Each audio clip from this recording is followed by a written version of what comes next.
সময় মানুষের একরকম থাকে না, কখনো সময় দুঃখজনক আর কখনো বা সময় সুখজনক হয়ে ওঠে। এক সময়কার মূর্তমান আতঙ্ক, যার মনে ছিল হাসি খুশির একেবারে চিরচারায়িত এক নিদর্শন, এমনকি তার মুখে চোখে হাসির ম্লান সদা সর্বদাই লেগে থাকত। আর যার নিকট রক্ত এমনকি মানুষের যে আঘাত ব্যাঘাত ইত্যাদি একটা সাধারণ মামুলি ব্যাপার ছিল।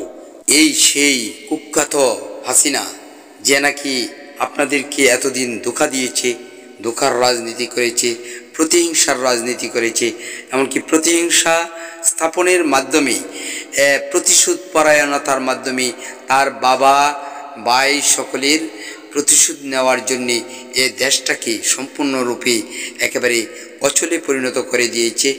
যে নাকি এদেশের জন্য কোনো মায়া মমতা বেগ আবেগ কিছুই ছিল না, ভারতপন্থী ভারতকে দিয়েছে। সে নিজেও বলেছে, আমি যা ভারতকে দিয়েছি তা ভারত চিরদিন স্মরণ রাখবে।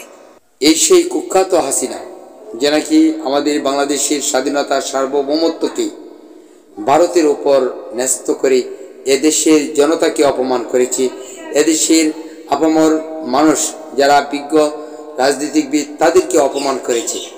সে সমস্ত বিশ্বজুড়ে এটাই প্রচার করেছিল যে এদেশটা তার বাবার, এদেশটা তার নিজের, এদেশটা তাদের আওতায়, এখানে তারা ব্যতীত আর কেউ নেই। আর এভাবেই এদেশের মানুষকে জিম্মি করে ভারতপন্থী হয়ে ভারতের সঙ্গে এই বাংলাদেশের স্বাধীনতার সার্বভৌমত্বকে বিক্রি করে দিতে চেয়েছিল। শেখ হাসিনা দীর্ঘ 1.5 দশক ধরে মানুষের উপর যে অত্যাচার অবিচার করেছে, নির্যাতন করেছে, সেই নির্যাতনের চিত্র আজও মানুষের অন্তরে কাঁঠার ন্যায় বিদ্ধ হয়ে আছে। আর এরই মাঝে তিনি বক্তব্য দিতে চেয়েছেন জাতির উদ্দেশ্যে, যেটি নাকি মানুষের শরীরে কাটা গায়ে লেবুর রস দিলে যেমন জ্বালাপোড়া করে, ঠিক তেমনি আকার ধারণ করেছে মানুষের মন ও মেজাজ। শেখ মুজিবুর রহমানের ধানমন্ডিস্থ 32 নম্বর বাড়িটি এক্সকেভেটর দিয়ে ভেঙে ফেলে ছাত্র জনতা। এ নিয়ে ভারত সরকার একটি বিবৃতি দিয়েছে। বিবৃতিতে ভারতের পররাষ্ট্র মন্ত্রণালয়ের মুখপাত্র রণধীর জয়সওয়ালকে উদ্ধৃত করে বলা হয়েছে, শেখ মুজিবুর রহমান, যিনি দখলদার বাহিনীকে নির্যাতনের বিরুদ্ধে বাংলাদেশের মানুষের বিরোচিত প্রতিরোধের মূর্ত প্রতীক ছিলেন, তার ঐতিহাসিক ভবনটি ধ্বংস করে দেওয়া অত্যন্ত দুর্ভাগ্যজনক।